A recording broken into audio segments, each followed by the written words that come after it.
Messed up packaging.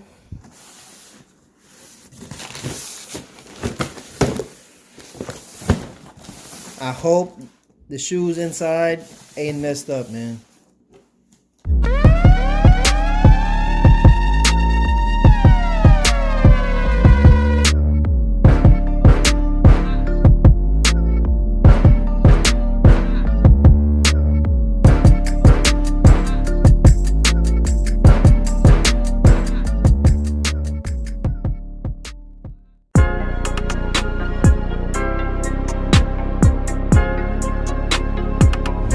Hey, what's good, guys? It's your boy Diesel Shades and Souls.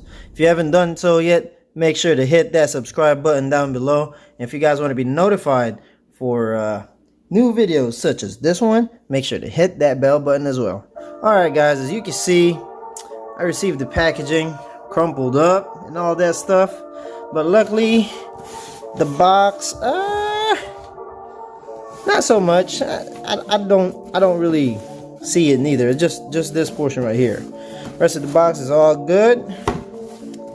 Hover, Under Armour. Let's check what the box tag reads. Under Armour Hovr Havoc 2, size 8.5. That's my true to size.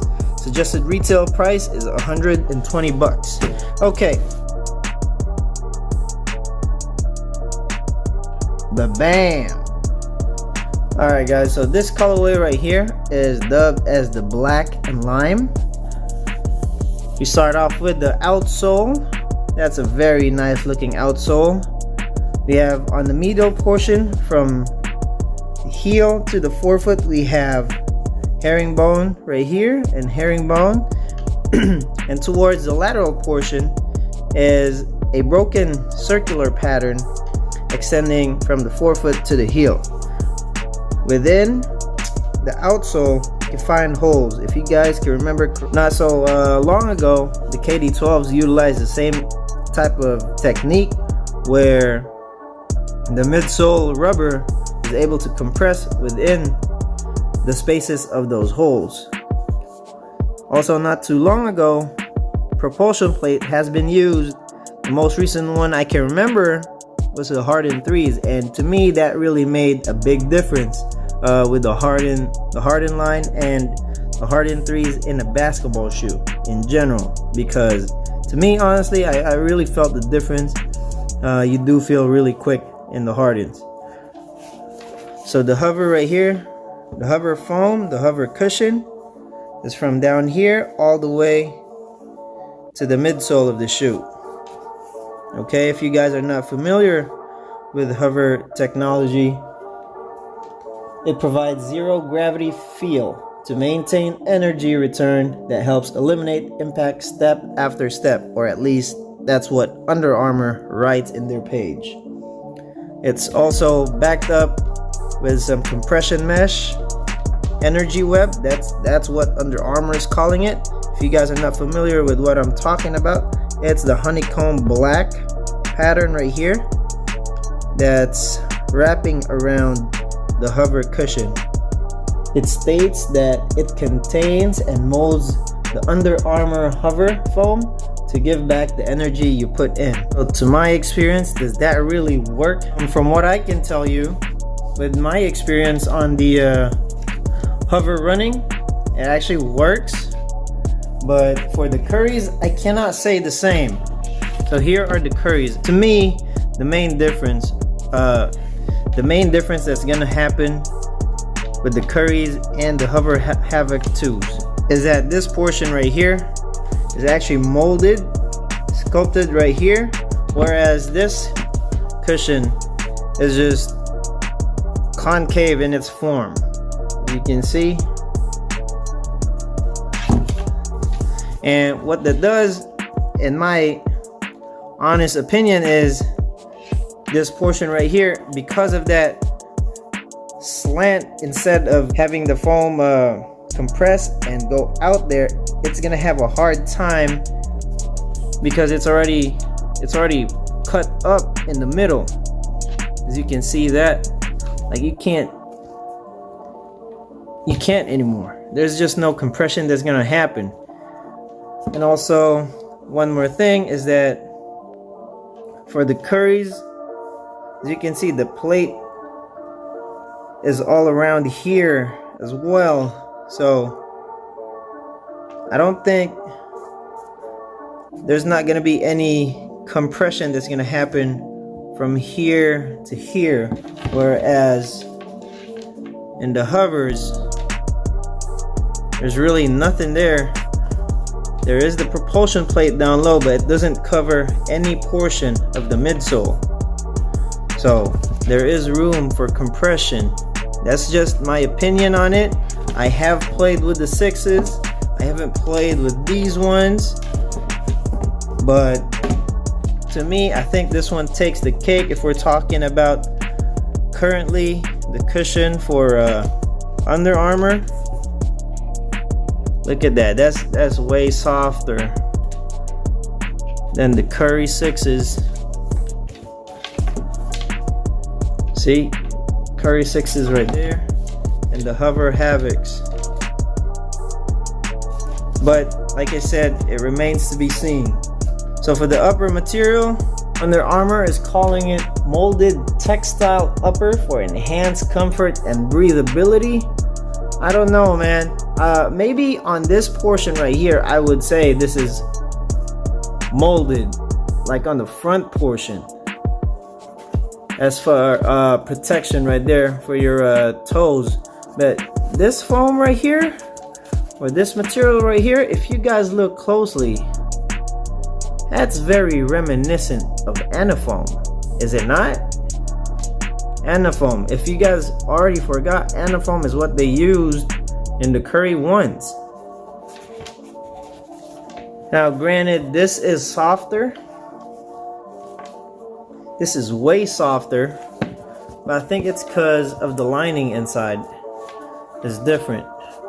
But yes, to me this is very reminiscent of the Curry ones. So let's check out the lacing. So lace-ups got two different colors. I don't really think that matters. The laces right there, mesh, and at the top of the tongue you see there Hovr Havoc. This is plastic right here. Let's check the inside of the shoe. We got some textile mesh right there, and you can see the inside saying Hovr Havocs. Let me actually try to fit the shoe really quick so that I could tell you guys how it feels and how the fit goes. Give me a second. Alright guys, so I've tried the shoes on, walked around with it for like about 5 minutes, and a couple things I want to tell you is that this is one of the truer mid-cut shoes I've ever worn. So when you actually tie this up,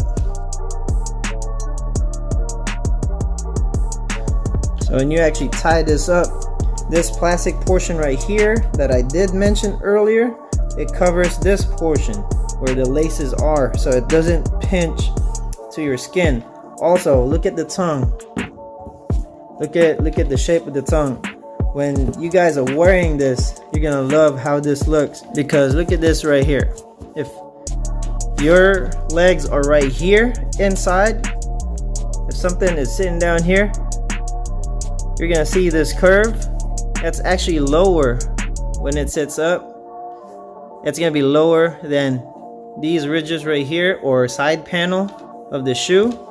And at the same time, for your ankles, or I mean your heel sits right in here. Okay, so you have a low top here and a low top at front, but a mid cut right here on the sides. So this is one of the truer mid cut feeling I've ever had in a basketball shoe. One more thing to note is that I don't think there's a heel counter, and if there is, there's a soft one right there. But as you can see, me right there, I'm folding this like nobody's business. But here's the thing, that can be a good thing or a bad thing, right? So inside the shoe, you have molded padding right here, and your heel sits right there. right there, as you can see, there's a mold right there. That's where your heel is gonna sit, and molded pattern that's from the back all the way to the front, and at the same time your feet is sitting right here.